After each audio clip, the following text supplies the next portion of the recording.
My wife said, "I want a divorce. I found someone better." I said, "Already done." What I didn't tell her was that I'd been planning my exit for 6 months, when she discovered where her secret savings account money actually went. I'm Casey Whitfield, 38, sitting in my home office right now. Just finished boxing up the last of Veronica's things. 3 years of marriage, and it all came down to this conversation 2 hours ago. She walked into our kitchen wearing that black dress I bought her for our anniversary. Hair done, makeup perfect.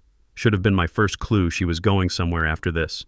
"Casey, we need to talk," she said, not making eye contact. "I want a divorce. I found someone better." The words hit exactly like I knew they would. See, I'd been preparing for this moment for 6 months. 6 months of knowing but staying quiet. 6 months of planning while she thought she was playing me. "Already done," I said. Her head snapped up. "What?"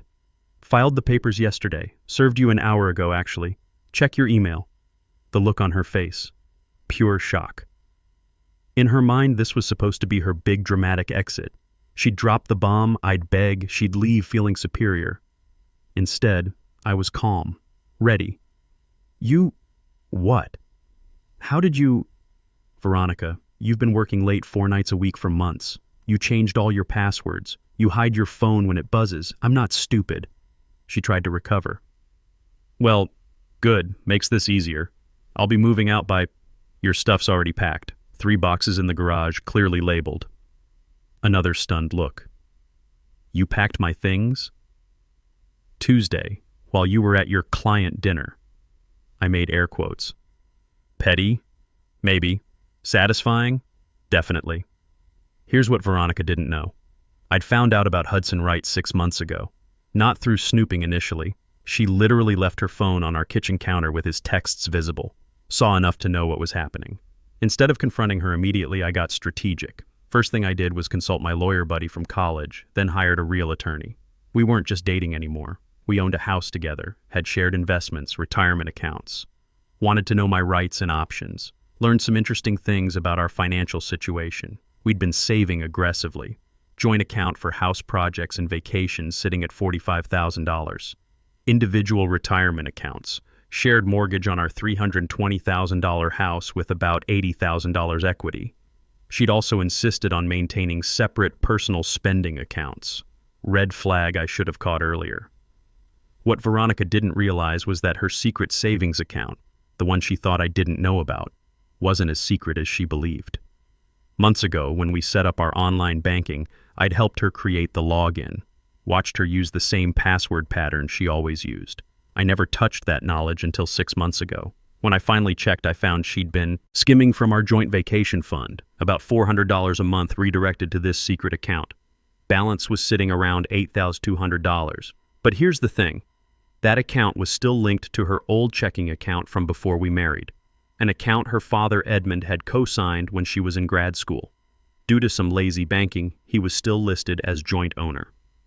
Edmund Whitfield absolutely despises cheaters. His first wife left him for his business partner back in the 90s.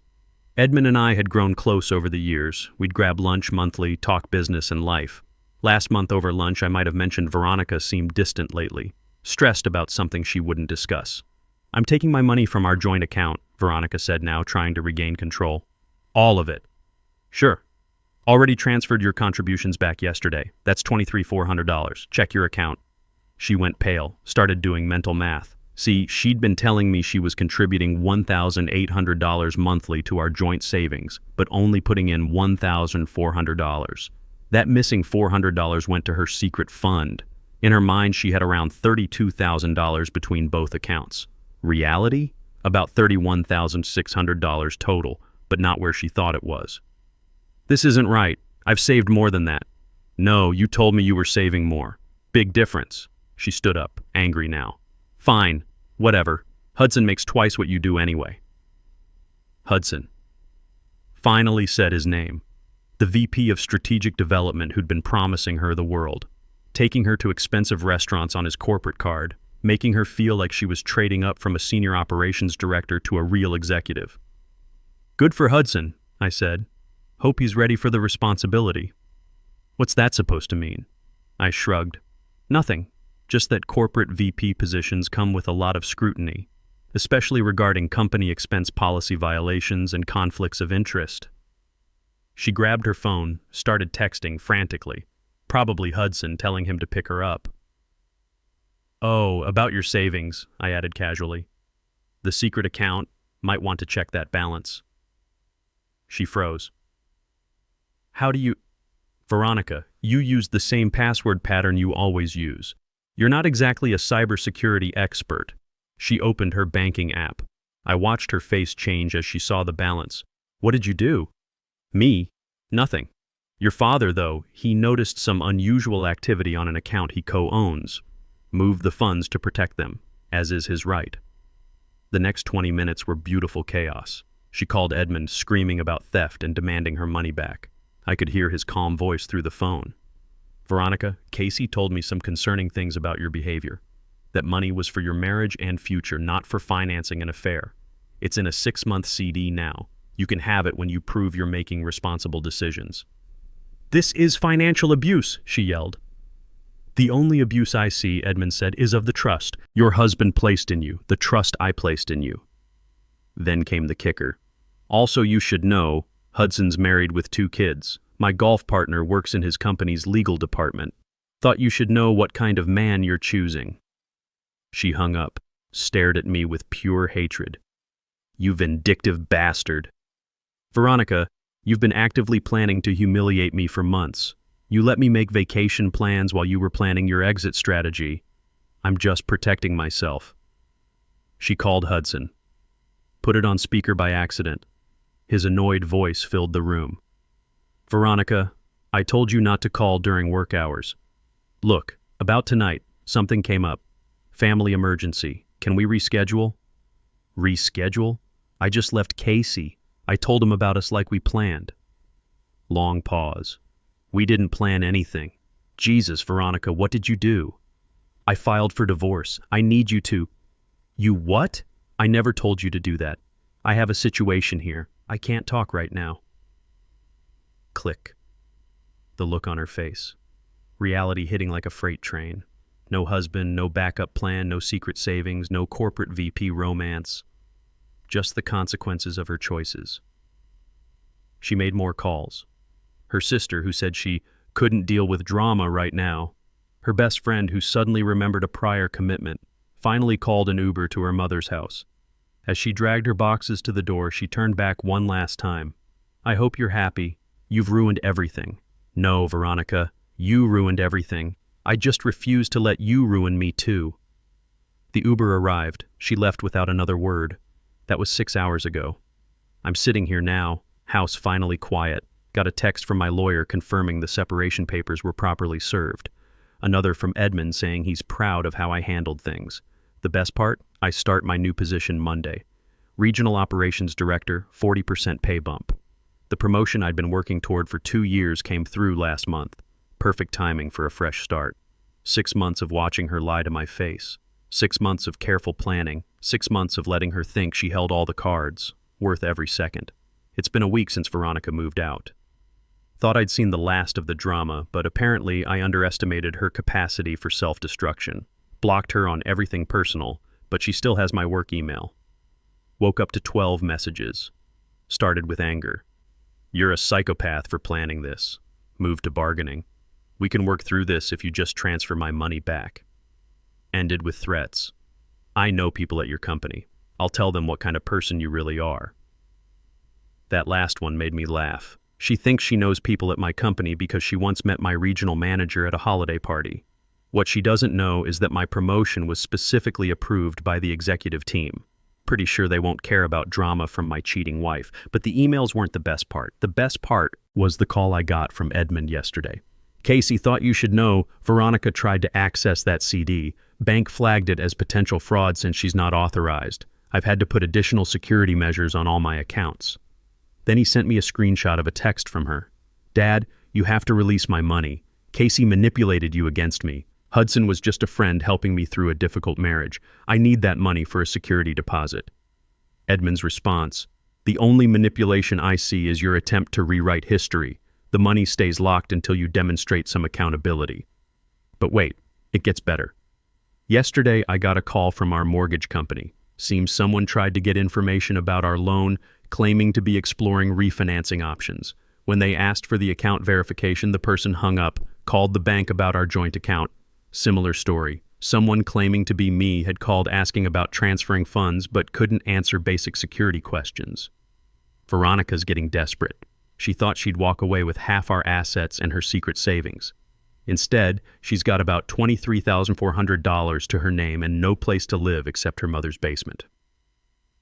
The real kicker came this morning. Remember Hudson, Mr. VP with the big salary? Got a text from my buddy in corporate finance who knows someone at Hudson's company. Hudson's been suspended pending investigation. Turns out using company resources to wine and dine your affair partner violates several corporate policies. Specifically, he'd been charging personal dinners to client entertainment accounts and using company vehicles for non-business purposes. His wife found out about the affair. Apparently, Veronica's desperate phone calls to his office raised red flags, and she's not playing games. Filed for divorce immediately and hired a forensic accountant to examine all his financial records. The forensic accountant found a pattern. Hudson had been systematically abusing his expense privileges for months, not just with Veronica, but inflating other claims too. What started as an affair investigation turned into potential embezzlement charges. So Veronica's grand plan resulted in losing her husband, losing her home, losing her secret savings, losing her affair partner, and Hudson's probably facing criminal charges on top of losing his job and half his assets in divorce. Meanwhile, I'm settling into my new role. Got approval to work remotely 2 days a week. The executive team loves my strategic thinking. Turns out, the same skills that helped me navigate this situation translate well to corporate planning. I'm actually dating again too. Met someone at a professional networking event last week. Taking it slow, but she's impressive, honest about her career goals, financially independent, has her own mortgage and retirement savings. Complete opposite of the woman I married. The entitlement is still staggering though. Veronica's latest email. You don't understand what you've destroyed. I was going to have everything. Yeah, Veronica. You were. And you threw it all away for a married man who was using you. She's tried other tactics too. Called my mother, crying about how I'd changed and become vindictive. My mom listened politely, then said, Veronica, you cheated on my son for months and tried to steal his money. What exactly did you expect? She attempted to contact my new company through LinkedIn, claiming she had important information about my character. HR forwarded me the message. It rambled about financial abuse and emotional manipulation.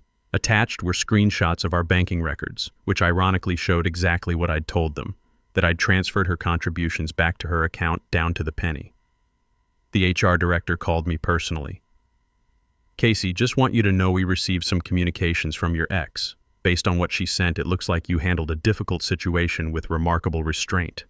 Is there anything you need from us? That's when I realized how completely Veronica had miscalculated. Every move she made to expose me actually validated my version of events. The documentation she provided actually supported my case better than anything I could have written myself. 2 weeks ago, the emails suddenly stopped. After weeks of daily rants, accusations, and threats, silence. Should have known she was planning something bigger. My buddy Kevin, who still lives in our old neighborhood, called me Friday. Dude, did you know Veronica's been telling people you died? I'm sorry, what? Yeah, man, she's posting all over social media about losing her soulmate in a tragic accident. There's even a GoFundMe. A GoFundMe. This woman was monetizing my fictional death. Kevin sent screenshots, black and white photos of us from happier times, long posts about grief and healing, a fundraiser for funeral expenses and time to grieve. She'd raised $2,800. But here's where Veronica made her fatal error. Social media is social. People started asking questions. Where's the obituary? When's the service? What happened? Her answers kept changing. Car accident became workplace incident, became sudden illness. The funeral was private, then delayed, then she decided on cremation with no service. My former colleague, Pablo, bless him, decided to call her out publicly. That's weird because Casey just endorsed me on LinkedIn yesterday. The comments exploded, people realizing I was very much alive, demanding refunds, threatening to report her for fraud. Veronica tried damage control. It's metaphorical. He's dead to me. You all misunderstood.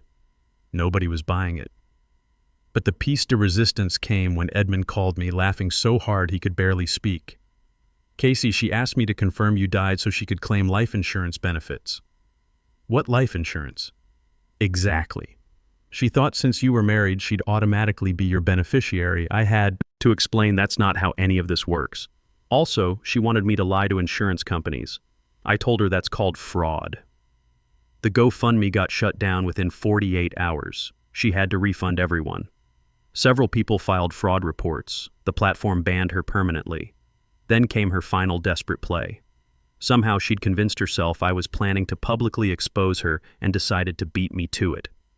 She created a website, The Truth About Casey Whitfield. On it, she posted what she called evidence of my abuse.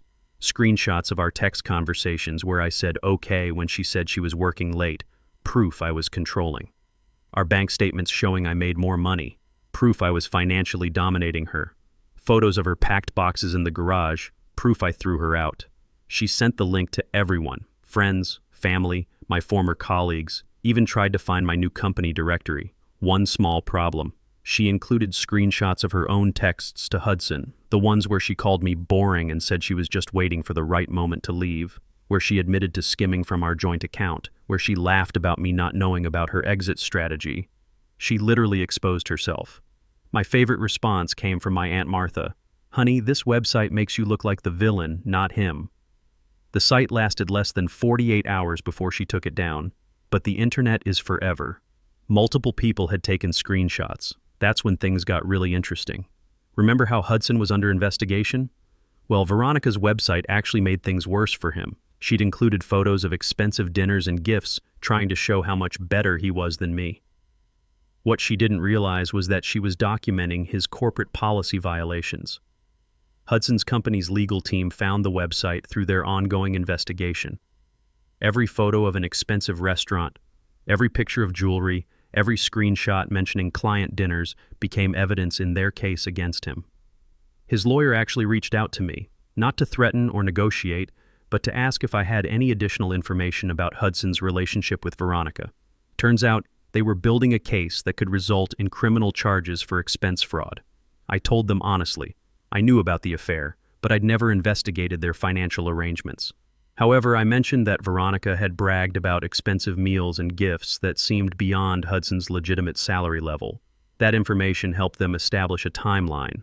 Hudson's expense violations directly correlated with his relationship with Veronica. Every fancy dinner she'd posted on social media matched suspicious charges on his corporate card. The aftermath has been swift and devastating for both of them. Hudson's not just suspended anymore. He's been terminated for cause, which means no severance, no benefits continuation, and his company is pursuing full restitution. His wife's divorce proceedings are on hold pending the criminal investigation, but she's frozen all their joint assets. He's moved back in with his parents at 42 years old. Veronica's situation is even worse. The GoFundMe fraud investigation led to her bank accounts being scrutinized. Turns out she'd been lying on tax returns about her income, underreporting to avoid paying her fair share. The IRS got involved. She's also facing potential civil lawsuits from people who donated to her fake memorial fund. Small claims court mostly, but the cumulative effect is significant. Her mother kicked her out after the police showed up asking questions about the fraud allegations. Her sister won't return calls. Her former friends have blocked her on everything. Last I heard through Edmund, she's working at a cell phone kiosk in a mall 2 hours away, living with a cousin who barely tolerates her presence. Edmund's completely done with her. I raised her better than this, he told me over coffee last week. I thought maybe she'd learn from consequences, but she just keeps digging deeper. He donated that CD money to a local charity that helps families in crisis. People who actually need help, he said.